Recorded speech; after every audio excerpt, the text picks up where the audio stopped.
कठिनाई होने लगती है। महोदय, मैं माननीय मंत्री जी से जानना चाहता हूं कि TR3 के तहत वर्ग 1, 5, 6, 8, 9, 10 एवं 11, 12 में शिक्षा विभाग के अंतर्गत कुल 88,886 पदों पर रिक्तियां प्रकाशित किया गया। इसमें से महोदय मल्टीपल रिजल्ट जिसका आया है उसके बदले एक एक रिक्ति पर 2-2 रिजल्ट आ गया, 3-3 रिजल्ट आ गया। तो क्या उससे जो रिक्ति फिर बनी है उस रिक्ति के लिए महोदय क्या महोदय 15/1/25 के जारी प्रपत्र के आलोक में अध्याची शिक्षा विभाग क्या अध्याचना कर सकती है कि उनके जगह पर उन लोगों की फिर से बहाली हो जाए? माननीय मंत्री। अध्यक्ष महोदय, हमने अपने जवाब में स्पष्ट लिखा है कि 8886 पदों की रिक्तियां प्रकाशित किया गया था। आरक्षण रोस्टर के परिप्रेक्ष्य में बिहार लोक सेवा आयोग द्वारा परिणाम प्रकाशित किया गया है। उन्हीं विषयों कोटि में रिजल्ट प्रकाशित नहीं किया गया है जिसमें अभ्यर्थी नहीं है या न्यूनतम कट ऑफ अंक प्राप्त नहीं कर पाए हैं। वर्तमान में TR3 के तहत पूरक परिणाम जारी करने का कोई भी प्रस्ताव सरकार के समक्ष विचाराधीन नहीं है। तो स्पष्ट है, जब कोई अभ्यर्थी नहीं है। नहीं, अभ्यर्थी है महोदय। अरे अभ्यर्थी है, नहीं है तो 6 से 7 हजार महोदय, 6 से महोदय 6 से 7 हजार तो ऐसे अभ्यर्थी हैं जिनका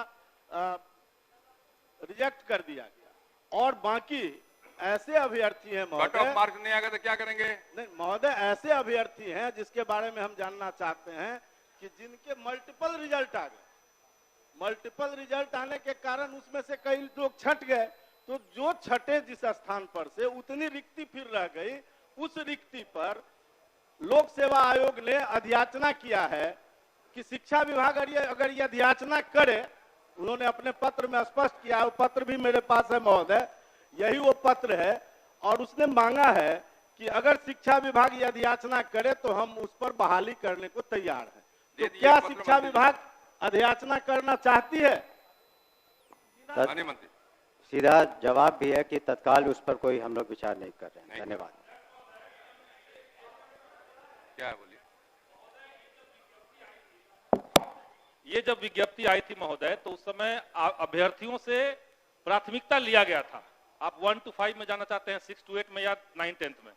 प्राथमिकता देने के बावजूद एक अभ्यर्थी का 3-3 जगह रिजल्ट दिया गया है और ये सदन को गुमराह किया जा रहा है कि एज के चलते इनको बाहर रखा गया है। कुछ लोग 1 नंबर से हैं, सब मिनिमम एलिजिबिलिटी पॉइंट से ऊपर वाले बच्चे हैं। इसीलिए सरकार ने TR1 में सप्लीमेंट्री रिजल्ट दिया भी था। पूरा क्या आपका? सरकार TR1 की तरह रिक्त पदों पर सप्लीमेंट्री रिजल्ट नहीं देने का विचार क्यों कर रही है, क्यों मना कर रही है देने से, ये हम जानना चाहते हैं।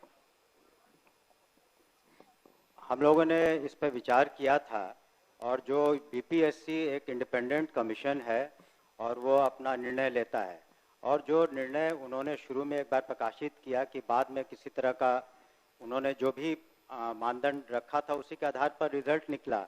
बहुत से ऐसे एग्जाम होते हैं जिसमें सप्लीमेंट्री नहीं निकलता है, तो इसमें तत्काल कोई सप्लीमेंट्री हम लोग की मांग की रिजल्ट दिया जाए।